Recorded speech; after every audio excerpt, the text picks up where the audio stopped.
అక్క అక్క ఒక్క నిమిషం అక్క, ఈ జోబులో 2 రూపాయల కాయిన్ ఉంది. అయితే గోదావరిలో వేసొస్తానక్క. ఎరా ఇంతకు ముందే ఎప్పుడు వేయలేదా? ఎందుకు వేయలేదు? చిన్నప్పుడు ఇదే గోదావరిలో 2 రూపాయల కాయిన్ వేసి, దేవుడా నాకు మంచి ఒక ఫ్రెండ్ నువ్వు అని కోరుకుంటే అప్పుడు దేవుడి మహేష్ గడిని చేయడన్నాడు తెలుసా?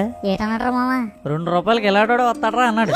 వీడు ఇంకా గోదావరి నీళ్ళు తాగలేదు, అప్పుడే ఎటకారంగా మాట్లాడేస్తున్నాడు. మరి ఇప్పుడేటి కోరుకుంటున్నారా? ఇదే 2 రూపాయలు మళ్ళీ వేసి ఇక ఈయన మళ్ళీ లైఫ్ లోంచి తీయొద్దని కోరుకుంటాను. నా కోరికేటి ఉంటదిరా, మా అమ్మ మెన్న నిండా బంగారంతో నింపియాలి, మా నాన్నని గడప దాటనివ్వకుండా కుర్చీలో కూర్చోబెట్టి చూసుకోవాలి, కోమలికి మెట్టి నీళ్ళు కూడా పుట్టినీళ్ళలాగా అనిపించేలా చెయ్యాలి, బుడతగాడి 300 అప్పు కూడా తీర్చేయాలి. 400 రా. ఫ్లో డిస్టర్బ్ చేయకరా పొట్లం, పెద్ద చెరువు చుట్టూ ఒక్కసారైనా వాకింగ్ చేయాలరా. మా తాత ఫీలింగ్ ఏంటో తెలుస్తుంది అప్పుడు. ఇంకా ఇంకేటి అంతే, చాలు జనంకే. ఇది వచ్చిందేటి? నాన్నగారు సన్న బియ్యం తీసుకుంటారా అమ్మా? సరే నాన్నగారు. బాగున్నారా ఆంటీ? బాగున్నారా అంకుల్? బాగున్నానమ్మా. ఏమండి కోడలి పిల్ల అంటారేంటి? ఏంటే అమ్మా నువ్వు ఉండే, ఈ ఏటి కోమలి ఇలా డైరెక్ట్ గా వచ్చా? బియ్యం కావాలి, అందుకే వచ్చాను.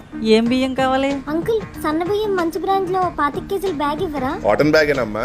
అదే అంకుల్. నువ్వు వెళ్ళమ్మా, నేను తీసుకొచ్చేస్తాను. నాన్నగారు మీరే